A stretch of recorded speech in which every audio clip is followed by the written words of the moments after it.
अस्सलाम वालेकुम। आज हम बात करेंगे डायबिटीज के बारे में। डायबिटीज को एक साइलेंट किलर भी कहा जाता है। आम फहम जबान में हम वर्ड शुगर यूज करते हैं जब हम आपस में बात कर रहे होते हैं कि इसको शुगर हो गई है या इसको डायबिटीज हो गई है। एक अंदाजे के मुताबिक एक शख्स को डायबिटीज है इन ऑस्ट्रेलिया, जबकि पाकिस्तान में इसकी शरह कहीं ज्यादा है। और जो डायबिटीज के शिकार लोग होते हैं उनके चांसेस बढ़ जाते हैं कि वो they are more prone to get strokes या हार्ट डिजीज या किडनी डिजीज, ब्लाइंडनेस के शिकार भी हो सकते हैं। और इसके अलावा इनको एम्पुटेशन उनकी हो सकती है बिकॉज उनको पेरिफेरल वास्कुलर डिजीज के चांसेस भी बढ़ जाते हैं। आज हमारे एक्सपर्ट हैं हमारे साथ डॉक्टर असरार खान, जो कि एक नेफ्रोलॉजिस्ट है यानी कि किडनी स्पेशलिस्ट, और आज हम उनसे बात करेंगे about diabetes and particularly in kidneys. Dr. Asrar Khan, instead of me talking all about diabetes, आप कुछ बताएं कि वो कौन से लोग हैं जिनके ज्यादा चांसेस होते हैं कि वो डायबिटीज का शिकार हो जाएं, specially we are talking about type 2 diabetes. Thank you सदर। सो मैं थोड़ा सा, आपने बल्कि और भी अच्छा दे दिया, एंड आई ट्राई कि जी थोड़ा सा मैं और उसको समराइज कर लूँ। जैसे आपने मेंशन किया कि जो डायबिटीज है इसमें ब्लड शुगर लेवल ज्यादा हो जाता है, and blood sugar level is depending on the how the pancreas is functioning. जो पैंक्रियाज जो लेवल ऑर्गन है बॉडी का, तो वो इंसुलिन बनाता है जिससे वो रेगुलेट होती है ब्लड शुगर। तो इसमें डायबिटीज दो तरह की होती है, एक टाइप 1 डायबिटीज होती है और एक टाइप 2 डायबिटीज होती है। जो टाइप 1 है उसमें ये होता है कि लोगों में इंसुलिन बनती ही नहीं, उसे कहते हैं इंसुलिन डेफिशिएंट डायबिटीज। तो उसमें वो ज्यादातर वो यंग पेशेंट्स में होती है और फैमिली हिस्ट्री बड़ी स्ट्रांग होती है, तो उन लोगों को डेफिनेटली इंसुलिन की जरूरत पड़ती है। जो टाइप 2 डायबिटीज है जो ज्यादा कॉमन भी है, और इसमें यह है कि ये usually later half of the life, जैसे लोग मतलब थोड़ा सा उम्र ज्यादा हो जाती है तो उसमें फिर यह है कि ये आना शुरू होती है, और खास करके उन लोगों में टाइप 2 डायबिटीज होती है जिनको वेट गेन उनका ज्यादा होता है। फिर उनका जो है जो इसमें बेसिकली क्या होता है कि इंसुलिन रेजिस्टेंस हो जाती है। इंसुलिन रेजिस्टेंस का मतलब है कि जिस्म के अंदर इंसुलिन तो है लेकिन उसका जो इफेक्ट है वो नहीं हो पाता ड्यू टू जो रेजिस्टेंस डेवलप होती है। तो उसमें खास करके जो मोटे लोग होते हैं जिनका वेट जिनका ज्यादा हो जाता है, तो उनमें ज्यादा प्रोन होते हैं कि उनमें इंसुलिन रेजिस्टेंस हो जाए। और ये इट कुड भी जैसे कहते हैं इसको मेटाबॉलिक सिंड्रोम भी एक टर्म यूज होती है, जिसमें हाई ब्लड प्रेशर है, हाई शुगर है, फिर कोलेस्ट्रॉल ज्यादा होता है, बंदे का वेट ज्यादा हो जाता है, फिर बाजू का यूरिक एसिड भी ज्यादा होता है जिससे लोगों को गाउट भी हो जाता है। तो ये जो टाइप 2 डायबिटीज है ये बेसिकली आई वुड से कि जी जो टाइप 2 डायबिटीज है उसको आप कंट्रोल कर सकते हैं। टाइप 1 तो आपके बस में नहीं है कंट्रोल करना, वो तो होनी है, लेकिन टाइप 2 में आप अपनी मतलब जो लाइफस्टाइल अगर चेंज कर लें तो बहुत बड़ा डिफरेंस आ सकता है। तो ये कॉमन है कि जी second half of the life में कॉमन होती है, और ज्यादातर उन लोगों में होती है जो लोग बहुत ज्यादा वेट गेन कर लेते हैं और जिनका लाइफस्टाइल या फूड या जो एहतियात नहीं करते उनमें ज्यादा होती है। जनरली मैं आजकल नोट कर रही थी कि एक टर्म बड़ी पॉपुलर यूज हो रही होती है, स्पेशली लोग जीपीस के पास जाते हैं कि जी वो मेटाबॉलिक सिंड्रोम जो आपने ऑलरेडी डिस्कस किया कि उनकी जो कुछ फैक्टर्स होते हैं वो कैलकुलेट होते हैं, उनको पहले से बताया जाता है कि आप एक प्री डायबिटिक कंडीशन में आ चुके हैं और आपके चांसेस ज्यादा हैं obviously according to that calculation और द चार्ट कि आप डायबिटीज डेवलप कर लें। और मैंने बहुत अपने सराउंडिंग्स में लोग देखे who are working extremely hard to lose weight या अपना लाइफस्टाइल इंप्रूव करते हैं। तो definitely obesity is one of the causes, या फिर वो जो जंक फूड्स हो गए which are we also called modifiable risk factors, means कि हम ओबेसिटी, लाइफस्टाइल, स्मोकिंग, ये सब चीजों को कंट्रोल कर सकते हैं। बट कंपेयर टू एज जो कि हम कंट्रोल नहीं कर सकते, it has to go forward, and family history जिसको हम कंट्रोल नहीं कर सकते, अगर किसी को फैमिली में है तो है। तो अब डॉक्टर साहब हम बात करेंगे किडनी डिजीज के बारे में।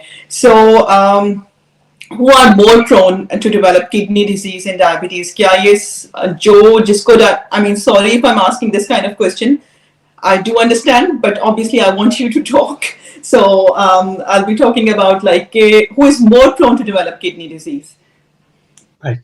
So इसका आंसर मैं थोड़ा सा पहले आपको जरा ब्रीफ कर दूं कि diabetes is one of the commonest condition है। अगर आप ऑस्ट्रेलिया में ले तो मैं थोड़ा सा स्टैटिस्टिक्स बता देता हूं आपको कि 1 in 20 people रेशियो जो है उसमें डायबिटिक है, यानी कि अगर टोटल 20 लोग हैं उसमें एक बंदे को डायबिटीज हो सकती है। तो almost 1.3 million Australians have diabetes. और यही अगर आप पाकिस्तान में चले जाएं तो अभी जो नेशनल जो लेटेस्ट जो इंटरनेशनल डायबिटीज फेडरेशन के जो स्टैटिस्टिक्स हैं वो कहते हैं कि 26.7% जो पाकिस्तानी पॉपुलेशन है उनमें डायबिटीज है। तो इससे अंदाजा लगा लें 3.8 और भी ज्यादा है। मुझे पता चले कि Pakistan one of the highest like वो है जहाँ सबसे होती है। जी बिल्कुल बिल्कुल। और इसमें ये होता है कि जो डायबिटीज है इसका ये है कि इनिशियली तो आपको सिर्फ ब्लड शुगर ज्यादा होता है, लेकिन as it is getting older, like जैसे कहते हैं क्रोनिक, हम अपनी मेडिकल टर्मिनोलॉजी यूज करते हैं कि जब डायबिटीज पुरानी होना शुरू हो जाती है, पुरानी होने से मुराद है कि 5 से 10 साल पुरानी होती शुरू होती है, तो उसमें जो जिसकी कॉम्प्लिकेशन है वो स्टार्ट होती है। इसमें जो कॉमनेस्ट जो कॉम्प्लिकेशन माइक्रोवेस्कुलर, एक ये कैटेगरी यानी कि जो स्मॉल वेसल्स की डिजीज होती है, और दूसरी होती है मैक्रोवेस्कुलर जो लार्ज वेसल की डिजीज होती है। जो स्मॉल वेसल्स की है उसमें जो है वो किडनीज हैं, आईज हैं, फिर नर्व्स हैं। और जो लार्ज वेसल है उसमें आपको पता है जैसे हार्ट अटैक लोगों को होता है, स्ट्रोक हो गया या पेरिफेरल वास्कुलर डिजीज होगी। तो ये मतलब इसकी 2 कैटेगरीज है जिसमें कॉम्प्लिकेशंस आती हैं। तो रीनल फेलियर उनमें ज्यादा होगा या किडनी फेलियर उनमें ज्यादा होगा, या जो भी आप कहें कि डायबिटीज की कॉम्प्लिकेशन उनमें ज्यादा होगी जिनका कंट्रोल अच्छा नहीं है, जिन पेशेंट्स की जो मैनेजमेंट वो सही नहीं होती, उनका जो टारगेट जो होता है ब्लड शुगर, जिसे हम मेडिकल टर्मिनोलॉजी में यूज करते हैं HbA1c, अगर वो अपने टारगेट पे नहीं है, वो ज्यादा रह रहा है परसिस्टेंटली, और पेशेंट जो अपनी डाइट को कंट्रोल नहीं करते, लाइफस्टाइल मॉडिफिकेशन को नहीं चेंज करते, एक्सरसाइज नहीं करते, फिर मेडिसिन रेगुलरली नहीं लेते, फिर जिसका स्मोकिंग है या मतलब सेडेंटरी लाइफस्टाइल है, या जो लोग मतलब अल्कोहल लेते हैं, बाकी चीजें करते हैं, तो उनमें यह है कि डायबिटीज कंट्रोल नहीं होती। जब वो कंट्रोल नहीं होगी तो उसकी कॉम्प्लिकेशंस भी ज्यादा होंगे। तो अब किडनी फेलियर जो आप इससे अंदर लगा लें कि ऑलमोस्ट 20 to 30%, और कुछ जो मतलब एथनिक ग्रुप्स हैं उनमें अप टू 40 to 50% तक भी लोगों को किडनी फेलियर हो जाता है ड्यू टू डायबिटीज। तो समझ लीजिए almost half of the diabetic population directly और इनडायरेक्टली उनको किडनी फेलियर हो जाता है, which is very common. तो डॉक्टर साहब आप क्या रिकमेंड करेंगे कि how frequently if someone has diabetes, how frequently they should be coming for their testing, or especially for kidney testing, like HbA1c is one of the tests, how frequently they should get it tested, and or for kidney imaging, या आपको कब contact किया जाए like after 10 years of diabetes, या in levels and all these EGFR is not good, तो आपको राब्ता किया जाए। इसमें यह कि आपने देखा होगा कि एक कॉमन प्रैक्टिस है कि जब भी डायबिटीज होती है तो लोग अपने आंखों का टेस्ट कराते हैं, जिसे कहते हैं डायबिटिक रेटिनोपैथी को रूल आउट करने के लिए। तो अगर किसी को अगर डायबिटीज की आई चेंजेस अगर आ गई हैं तो उनको almost everyone will develop kidney disease also. तो इसलिए डायबिटिक रेटिनोपैथी है वो वेरी हार्ड साइन है। अगर डायबिटीज पेशेंट में अगर उनको आई चेंजेस आ गई तो they have to investigate further for the kidney disease. एक तो ये चीज है। दूसरी बात ये कि जो जब डायबिटीज मोर देन 5 years या रफली 10 years प्लस कहा जाता है कि उसमें हो तो पर आपको हर हाल में अपनी स्क्रीनिंग करानी चाहिए किडनी टेस्ट के लिए। किडनी टेस्ट में जो है वो यूरिन का टेस्ट होता है जिसमें यूरिन में प्रोटीन कहते हैं। तो उसमें 2 तरह का होता है, एक स्पॉट टेस्ट करते हैं यूरिन का कि आपने स्पेसिमेन दे दिया, सैंपल दे दिया, उसी में उसमें एल्ब्यूमिन क्रिएटिनिन रेशियो कर लेंगे, या फिर 24 आवर यूरिन टेस्ट करते हैं जिसमें प्रोटीन एस्टिमेशन करते हैं या प्रोटीन चेक करते हैं यूरिन में कितनी है। This is the first sign जो किडनी डिजीज को बताता है कि जो डायबिटिक में किडनी डिजीज होने लगी है या स्टार्ट हो गई। Protein urea first thing. Secondly फिर ये होता है कि आपने जो पेशेंट्स हैं उनका फिर आपने ब्लड किडनी फंक्शंस करने होते हैं जिसमें GFR भी है, जिसमें यूरिया क्रिएटिनिन भी है, वो भी आप करके देखते हैं। और फिर जो है सब्सिक्वेंटली कि आपने रूल आउट करना था कि आया जो किडनी डिजीज, अगर ये चीजें डिरेंज्ड हैं तो आपने रूल आउट करना है कि आया इसको डायबिटीज किडनी डिजीज ही है या किसी और वजह से किडनी प्रॉब्लम हुई है।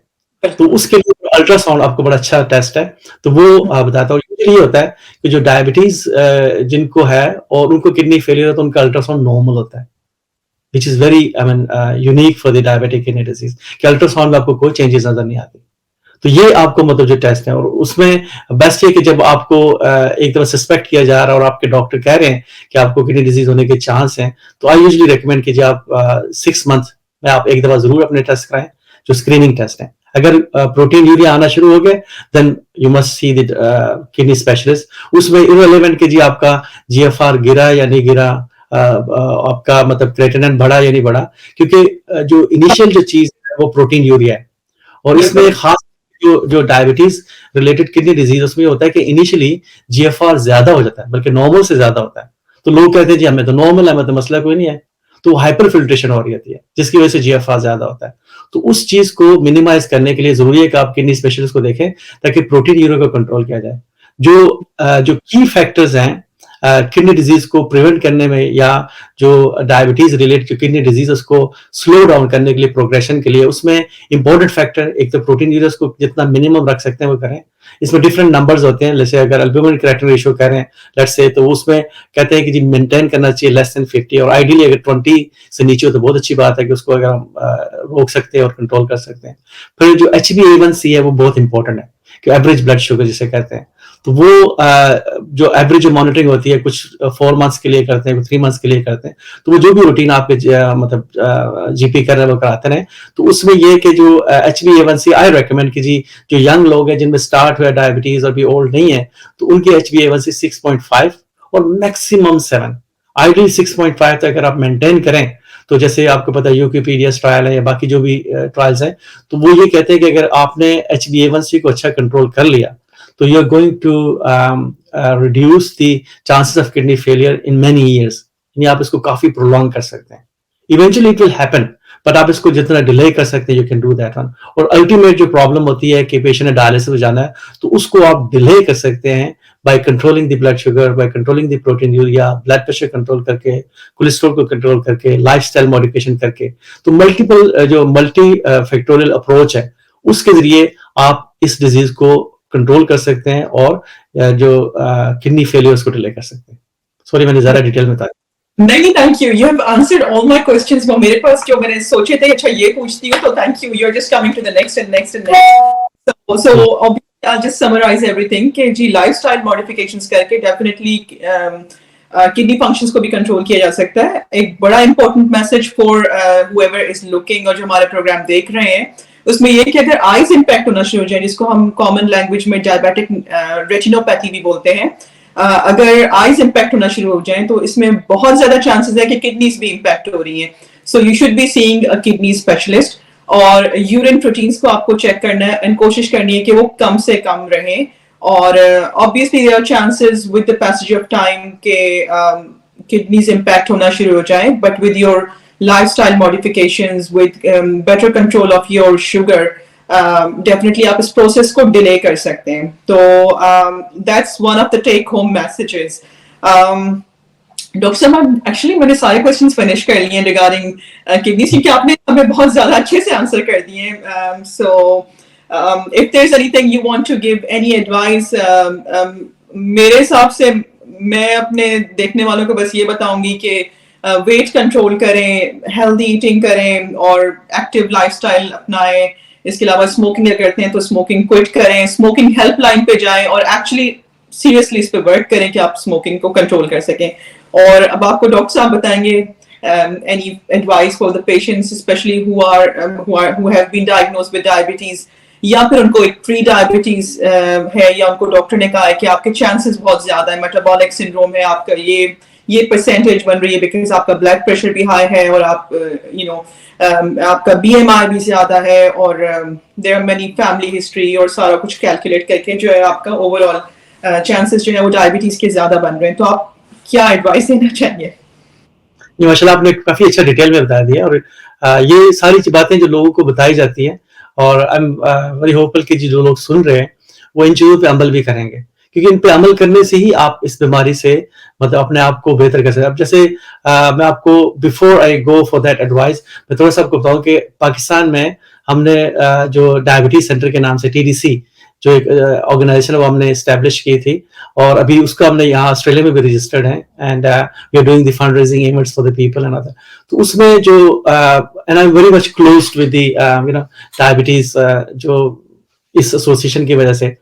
तो उसमें यह है कि जो इम्पोर्टेंट चीज है जो पेशेंट्स का वो ये है कि डायबिटीज जैसे पहली बात है कंट्रोल करना. अगर आप डायबिटीज को कंट्रोल नहीं कर पाते तो ये समझ लें कि जी आप अपने आप को आहिस्ता आहिस्ता कॉम्प्लिकेशन की तरफ लेके जा रहे हैं। डायबिटीज इटसेल्फ कुछ नहीं करता, as you mention in the beginning कि इट्स अ साइलेंट किलर। ये खामोशी से बैठी रहती है, कुछ कहती नहीं, आपको पता नहीं चल रहा होता, लेकिन आहिस्ता आहिस्ता स्लो पॉइजनिंग की तरह आपकी जो लाइफ ले रही होती है और चीजें कॉम्प्लिकेट कर लेती है। और इसमें जो अनफॉर्चुनेटली जो इसमें चीजें हैं कि जो चीजें हो चुकी हैं वो रिवर्स नहीं होंगी। ये बहुत इंपॉर्टेंट चीज है जो हमें याद रखनी चाहिए कि जो डैमेज हो चुका है उसे वापस नहीं होगा। तो हमने कोशिश करनी है कि उस डैमेज प्रोसेस को जितना स्लो कर लें उतना बेहतर है। तो ये है कि डायबिटीज अगर आप इसको मुकम्मल खत्म नहीं कर सकते तो इसको कंट्रोल करके इसकी कॉम्प्लिकेशन से बच सकते हैं, and that could be indirectly saying कि जी आपने इसको क्योर कर लिया। तो डायबिटीज क्योर है प्रोवाइडेड कि अगर हम उसकी प्रॉपर जो है वो जो डॉक्टर्स की इंस्ट्रक्शंस हैं या मैनेजमेंट वाइज जो सारी चीजें बताई जाए तो उनको फॉलो किया जाए। तो उसमें दो एस्पेक्ट्स हैं, एक तो ये है कि पेशेंट ने क्या करना है, दूसरा ये कि डॉक्टर ने क्या करना है। डॉक्टर की जॉब तो डॉक्टर करते हैं, वो आपको मेडिसिन दे देते हैं पेशेंट्स को कि आप ये चीजें इस्तेमाल करें, ये मेडिसिन लें।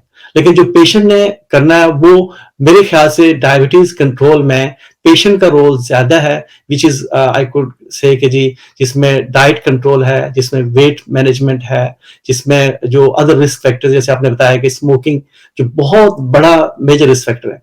और अगर आपको एक बंदे को डायबिटीज है और वो स्मोकिंग कर रहे हैं तो उनको जो मेजर वेसल डिजीज है उनको होनी ही होनी है, जिसमें हार्ट अटैक है बहुत कॉमन है, और peripheral vascular disease is one of the condition जो लोगों को नहीं पता होती, आम बंदों को नहीं पता होती। उसमें होता है कि लोगों के लिम्ब लॉस हो जाते हैं जिसमें गैंग्रीन डेवलप होती है, which is very very dangerous condition. और ये मतलब एक दफा स्टार्ट होगी तो इससे इवेंचुअली बंदे को खा जाना होता है, पहले हाथ कटता है, पाँव कटता है, फिर आहिस्ता आहिस्ता चीजें बढ़ना शुरू हो जाती है। तो उसमें बेस्ट यही है कि जो डॉक्टर्स बताए, एडवाइस बताए कि जी स्मोकिंग नहीं करनी, वेट कंट्रोल करना है, डाइट में एहतियात करनी है। अब जैसे हम लोग हैं, हमारी डाइट में है ही, हम लोग मतलब वो चीजें खाते हैं जिससे आपका डेफिनेटली आपकी जो है वो सारा जो बॉडी का सिस्टम डिस्टर्ब होता है।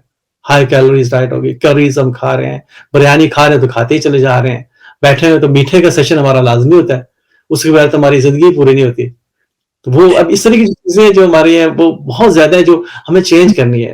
जो इंग्लिश लोग हैं दे आर वेरी गुड, उन्होंने काफी चीजें अपनी मतलब मॉडिफाई कर दी हैं, उनकी बहुत ज्यादा मतलब स्ट्रेस नहीं है ये खानों में, ये जो चीजें हमारी चलती हैं। हम स्टार्ट करते हैं तो ड्रिंक्स पे हो जाते हैं, जो पीना शुरू कर देते हैं, कोई जूस ले रहा है, कोई सॉफ्ट ड्रिंक ले रहा है, कुछ ले रहा है, फिर खाना हैवी खाना खा लेंगे, उसके बाद फिर ये बेहोश हो जाते हैं ऑलमोस्ट मतलब लोग, फिर स्वीट डिश है, फिर आखिर में चाय भी मीठी भी पीनी है, और उसके बाद एंड तो आप खुद सोचते हैं कि इसमें कहाँ पे हम कंट्रोल कर पाएंगे। और ये हमारा कल्चर अनफॉर्चुनेटली हमने हेल्दी कल्चर छोड़ दिया है, हमने वो चीजें ज्यादा कर ली हैं जो हमें नुकसान दे रही हैं। मतलब जो आप ये फास्ट फूड्स हैं, ठीक है कि नहीं, मैकडॉनल्ड, KFC, इस तरह की जो भी चीजें हैं वो ज्यादा, या प्रोसेस्ड फूड लोग ज्यादा इस्तेमाल करना शुरू हो गए, अपने आप को ज्यादा आराम तलब कर लिया हमने। हम हर चीज को जो है वो कहते हैं कि इंस्टेंट हो जाए, फौरन हो जाए, तो फौरन आप डालें चीजें, फौरन तैयार हो, आप खा के फारग हो जाए। प्रॉब्लम हम वापस आने की कोशिश कर रहे हैं आजकल दोबारा से, दोबारा से एक फैशन शुरू हो गया, come back to organic food, and हम ये ऑर्गेनिक खा रहे हैं, दिस इज ऑर्गेनिक। जो हमने पहले छोड़ी थी फिर हम उसको दोबारा से अब वापस लाने की कोशिश कर रहे हैं, जो पहले हमें अच्छी नहीं लगती थी, बट आई थिंक अब हमें जबरदस्ती में वो अच्छी लगना शुरू हो गई है। So organic is another thing, but you are very right कि हम एज ए नेशन फूडी हैं। मतलब हमें कहीं जाना, हमने सेलिब्रेट करना है तो हमने फूड से सेलिब्रेट करना है, कोई गम ही है तो भी फूड पे ही फूड जरूर उसमें होता है, कहीं वैसे जाना है आउटिंग पे तो भी खाना खाना है। मतलब आई थिंक फूड ही हम एज अ नेशन फूड ही हम बहुत खाना खाते हैं, बहुत ज्यादा खाते नहीं बल्कि ट्राई करते हैं अपने साथ। और वो ये आपको कुछ संभालना बाद में मुश्किल होता है। बल्कि मैं एक वो बात भी बताना चाह रहा था आपको कि इसमें जैसे अब ये कि आप देखो कि लाइफस्टाइल आप करें, जैसे हम वापस ऑर्गेनिक की तरफ आ रहे हैं, तो अक्सर जब जिम जाते हैं तो वहां देखे लोग क्या कर रहे होते हैं, कोई वेट उठा रहा है, ठीक है, कोई वो जो रोप उसको मूव कर रहा है, ठीक है, कोई मतलब ज्यादातर टायर उठा के फिर रहा है। तो ये वो सारी जो एक्टिविटीज हैं जो हम अपने घर में नहीं करते, हम कोशिश करते हैं मतलब जो लॉन मूविंग के लिए बाहर बंदे को बुला दिया वो करे, तो बाद में हम जिम में जाके वही काम करें, पे करके, इधर भी पे कर रहे हैं उधर भी पे कर रहे हैं। तो वो अगर हम लाइफस्टाइल अगर हम चेंज करके बैक टू बेसिक जाएं तो उससे हमारी सारी जिंदगी आसान हो जाएगी। जैसे आपने कहा कि ऑर्गेनिक फूड है, और अपनी जिंदगी को आप बिजी कर लें, अपनी लाइफ को बिजी कर लें, वीकेंड्स को आप अच्छे काम करें जो अपने घर की सारी चीजें करने वाली खुद करें, रादर देन कि we are depending on the others. तो उससे फिर ये कि हमारी अपनी जो लाइफस्टाइल भी बेहतर हो जाएगी, हमारी सेहत भी बेहतर हो जाएगी और साथ ही साथ हम अपनी बीमारी को भी कंट्रोल कर सकते हैं। इसके अलावा हम हेल्दी एक्टिविटीज चूज कर सकते हैं, like we can go for hiking या बाइकिंग या इस किस्म के एक्टिविटीज जो कि आपकी हेल्थ के लिए भी बेनिफिशियल है, इंस्टेड ऑफ जस्ट कि जी आज हमने इधर खाना खाना है या उधर खाना खाना है। इसके बजाय we can actually choose something which is beneficial to our own health as well. जी, बिल्कुल। तो हमारी जो सिडनी के वीकेंड में आप देखें ना, जो भी लोग हैं वीकेंड में या कोई इवेंट हो रहा है, कुछ चीज हो रही है, उसमें खाना होगा, वो सारे वहां पे वही जो रेस्टोरेंट्स के खाने वो खाए जा रहे हैं, बातें होंगी, कुछ भी नहीं। हम लोग उस तरफ नहीं जा रहे कि हमें और फिजिकल एक्टिविटी करनी चाहिए। ये जो इवेंट हम मतलब हॉल में बैठ के कर रहे हैं, इसको हम मॉडिफाई करके ऐसी जगह कर लें ताकि लोग अपने आप अपनी एनर्जी भी लगा लें और अपनी नेचुरल चीजें भी देख लें। यू एंजॉय बेटर कि जी आप, जैसे आपने मेंशन किया कि जी आप हाइकिंग कर लें, आप मतलब बाइकिंग कर लें, कुछ भी कर सकते हैं, समुद्र के किनारे चले जाएं, वहाँ पे आप बीच पे वॉक कर सकते हैं, बड़ी चीजें जो की जा सकती हैं, रादर देन कि जी एक हॉल में बैठे हों और वहां पे मतलब खाने खाए जा रहे हैं, आखिर में फिर जाके सो जाएं। और खाने खा के उठ के वापस जाएं और फिर सो जाएं। बिल्कुल बिल्कुल, दैट्स करेक्ट। बहुत शुक्रिया, it was lovely talking to you doctor Asrar Khan, और आपने हमें जो इतनी सारी एडवाइस दी, और आई होप के जो हमें लोग देख रहे हैं उनको भी पसंद आई होगी, और उससे आई थिंक अगर 1% या 2% भी चेंज हो जाए, आपने अगर इस तमाम प्रोग्राम से 2% भी ले लिया, तो I think we will be very happy कि आपकी लाइफ में कुछ चेंज आया। और अगेन आई वुड से कि हम सबको चेंज होना है। आई एम नॉट सेइंग कि आई एम परफेक्ट या we all have to change. So हम सबको खुद से एक चेंज अपनी लाइफ में लाना है, और वो चेंज जब हम करेंगे तो खुद ब खुद चीजें आहिस्ता आहिस्ता, एक चीज सही करेंगे तो बाकी चीजें पीछे सही होती जाएंगी। So thank you so much, बहुत शुक्रिया, thank you. Thank you very much.